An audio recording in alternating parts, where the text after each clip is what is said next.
Hi all, and I want to tell you that I'm in a bikepacking racing and ultra distance for almost 3 years with my bike, and the most important thing for me is comfort on my bike. And it can be like a different things, because comfort for me is a good gear, perfect fit bike, food, clothing, and some accessories that I'm using during the ultra racing, but also the shoes. And on my last long distance race, I noticed that I start feeling like small pain on my feet, and in the beginning I thought that it's like only maybe temperature, or maybe I have like the wrong socks.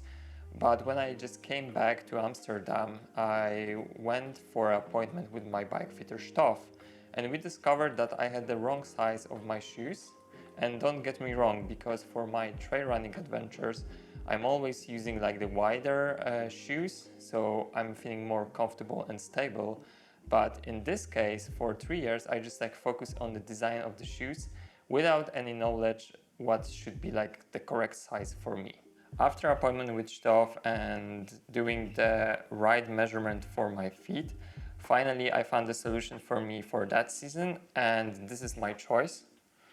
One of the model of the Lake shoes. And about this brand, I did some research, and actually this brand, they're like producing all type of shoes for the cyclists with the wider feet. And for me, the issue was that I need like more space on this middle section. So finally I have more space, and actually like the pain in this section where are the cleats are finally gone, and I feel like more comfortable on the bike. And riding 100 km training, it's not that big issue for me right now, and I feel even more power and more comfort. And it's not about like the video of Lake shoes, but exactly how to choose the shoes for ultra cycling and how to do the measurement, because there's like 2 ways to do that. But let's talk about this later on. So let's ask the right person about some tips and tricks how to choose the right shoe and how to do the measurement. And let's jump to Stoff's studio for more explanation and knowledge. So we are in the studio, Stoff is with us, and I have a couple of questions to him about shoes and ultra cycling, endurance. So my first question is, why shoes are such an important thing for ultra cycling, long distance bikepacking? Yeah, so glad you brought that up. It's a topic that's often overlooked when it comes to not just endurance biking, but even like your little weekend warrior that's doing a 10 kilometer, 20 kilometer ride. Your foot needs to be able to move freely and be comfortable. So you're going to only achieve that if you have the correct size shoe, which often is also bought too small or too narrow. And if your feet are being compressed and there's, no circulation, you're going to lead to burning sensation under your foot, incredible pain on the arch.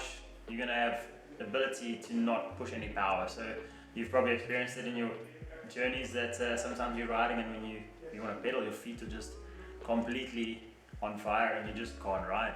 And that can be solved quite easily by not just your cleat placement, but all the other adjustments you can do to the shoes. So correct shoe is vital to having a fun time out there when you're suffering on your own. Okay, so my second question, because I got a new pair of shoes right now for this season, and it's important to just put the new cleats and I can just do this by myself, or it's important to come back for follow-up of bike fitting with the new shoes, new cleats? So that's you're full of good topics today. So another option is to buy shoes and just put cleats on and go ride your bike. But a lot changes, right? So in the off season, you've spent a lot of time working on your bike fit and your position. You got used to your specific shoe. Now you change the shoe and it could be a completely different size. You finally bought a shoe that's big enough for you, for example, and your cleats are going to be in a completely different place. That placement changes your saddle height. It can also change the setback, so how far forward or backwards you sit on the bike, and also where the pressure is under your foot. So when you get new shoes, you can't just throw the cleats on.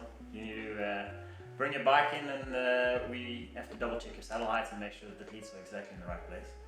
Following the topic about the shoes, can I do the measurement only in the studio, or can I do this also at home, or I can just make it at home and come back to the studio? What's the process for that? Yeah, so professionals will lead you to believe that you have to do it with one of these. We've probably all seen these around. It's really fancy, and you can do your left foot, right foot. You can find the first metatarsal, so your big toe joint, which is also crucial for the cleat placement because you never want to be on it. You want to be further behind so that you don't have the pressure underneath the big toe. That also is the biggest misconception, that your cleats need to be on your big toe or under your first metatarsal. That's wrong. Myth busting. That's not where you want to have it. The second thing is your width. So you can measure your width with this. And yeah, super simple solution that you can do at home before you can buy shoes is you can look at your old shoe, take the sole out, the one that's giving you discomfort. This is your old one. You can see it's well worn. And then you can look at the new sole of the new shoe you're going to try on, and then you can already see there's a significant difference in the size. You can make it even more simple by tracing your foot. So you put your foot down on a piece of paper, tracing your foot, and then you can very easily see that the old sole was nowhere near wide enough. Yeah. So just a piece of paper, one of those, and then the set of shoes that you're going to go try and buy or that you've maybe ordered online, you just take that insole out, plop, put it on there, and if it is within the range, then the shoe can fit you in width. That's the biggest concern. Okay, good to know. So my last question is like, do you have any other advices for like shoes? Like because I know right now on the market we have like so many different like design and all that stuff, and I also did these mistakes like in the past because I was following more design instead of like what's good for me right now. I know.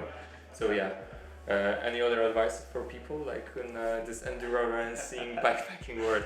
Yeah, the most important thing that you must never forget is it's about comfort, and you're going to be on the bike for super long. So if you try the shoes on in the store, or if you bought them online, you're trying them on at home, and you put your foot in the shoe, and there's any doubt in your mind where you're like, ooh, maybe, that maybe is a definite no. Okay. So first thing, don't doubt your feelings, trust your body, and if your foot doesn't fit in the shoe, send them back or go get a professional opinion. There are some brands to look at that are offering wider options. The most common one that we've all heard of is Lake. They make a really nice shoe. In the past they've been known to not be the most attractive, but I mean it's such a big shoe, so are you ever going to get a big shoe to look great? There are also other types of shoes out there that are specific for endurance kind of riding and bikepacking, where you're often going to be you might not have another pair of shoes with you, so you're going to take one pair of shoes and you want to have something that's more kind of a sneaker that you can also still walk in a little bit, but it's still firm this way. So we've gone with a Physique for you. Really nice model. It's got some Gore-Tex in there, completely sealed on the inside, so hopefully when your feet get wet they don't waiting for that get too cold. Most important, wide enough, and something that you can spend all day in. Okay, so let's put the new cleats on this. Make a follow-up on the bike fitting. So cool, cleats on, and then you're going to jump on the bike and double check the satellites and see if there's any changes.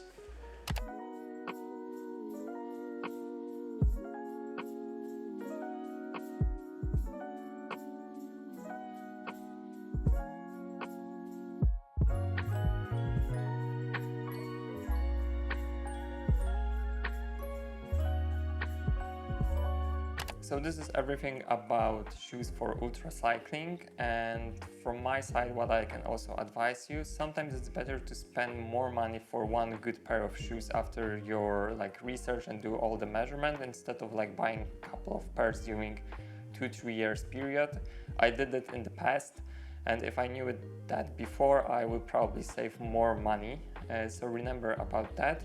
And you have to remember, and I would say once again, comfort is the most important thing on an ultra cycling.